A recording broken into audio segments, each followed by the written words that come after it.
আলহামদুলিল্লাহ। আজকের আলোচ্য বিষয় হযরত আবু বকর রাদিয়াল্লাহু তাআলা আনহু এর বীরত্ব। আমরা হয়তো অনেকে মনে করি ইসলাম ধর্মের সবচাইতে বড় বীর হলেন আলী রাদিয়াল্লাহু তাআলা আনহু। তবে আজকে আমরা হযরত আলী রাদিয়াল্লাহু তাআলা আনহু এর মুখ থেকে জানব ইসলাম ধর্মে সবচাইতে বড় বীর কে ছিলেন। আর আমরা এই ঘটনাটি জানব হায়াতুস সাহাবা নামক কিতাব থেকে। হযরত আলী রাদিয়াল্লাহু তাআলা আনহু লোকদের উদ্দেশ্যে খুতবা প্রদান করলেন। বললেন, হে লোক সকল, বলো তো সর্বাপেক্ষা বড় বীর কে? লোকেরা বলল, হে আমিরুল মুমিনিন, অর্থাৎ হে আলী রাদিয়াল্লাহু তাআলা আনহু, আপনিই সর্বাপেক্ষা বড় বীর। হযরত আলী রাদিয়াল্লাহু তাআলা আনহু বললেন, অবশ্য আমার সাথে যে কেউই মোকাবিলা করেছে আমি তার উপরই বিজয় লাভ করেছি। তবে হযরত আবু বকর রাদিয়াল্লাহু তাআলা আনহু হলেন সর্বাপেক্ষা বড় বীর। বদরের যুদ্ধের দিন আমরা রাসূলুল্লাহ সাল্লাল্লাহু আলাইহি ওয়াসাল্লামের জন্য একটি ছাউনি তৈরি করে মনে মনে ভাবতে থাকলাম, রাসূলুল্লাহ সাল্লাল্লাহু আলাইহি ওয়াসাল্লামের সাথে পাহারার জন্য কে থাকবে, যাতে কোনো মুশরিক তার উপর আক্রমণ করতে না পারে। আল্লাহর কসম, হযরত আবু বকর রাদিয়াল্লাহু তাআলা আনহু খোলা তরবারি হাতে রাসূলুল্লাহ সাল্লাল্লাহু আলাইহি ওয়াসাল্লামের মাথার নিকট দাঁড়িয়ে রইলেন। যে কোনো মুশরিক তার উপর আক্রমণ করতে উদ্যত হতো তিনি তার উপরই ঝাঁপিয়ে পড়তেন।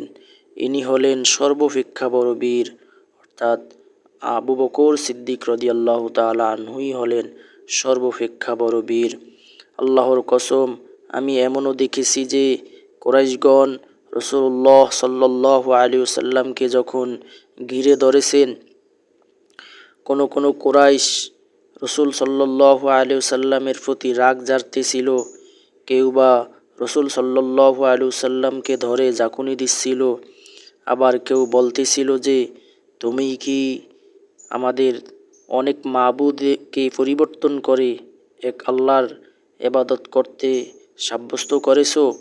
আল্লাহর কসম, সে সময় হযরত আবু বকর রাদিয়াল্লাহু তাআলা আনহু ব্যতীত আমাদের মধ্যে আর কেউই রাসূলুল্লাহ সাল্লাল্লাহু আলাইহি ওয়াসাল্লামের নিকট তাকে সাহায্য করতে সাহস করেনি।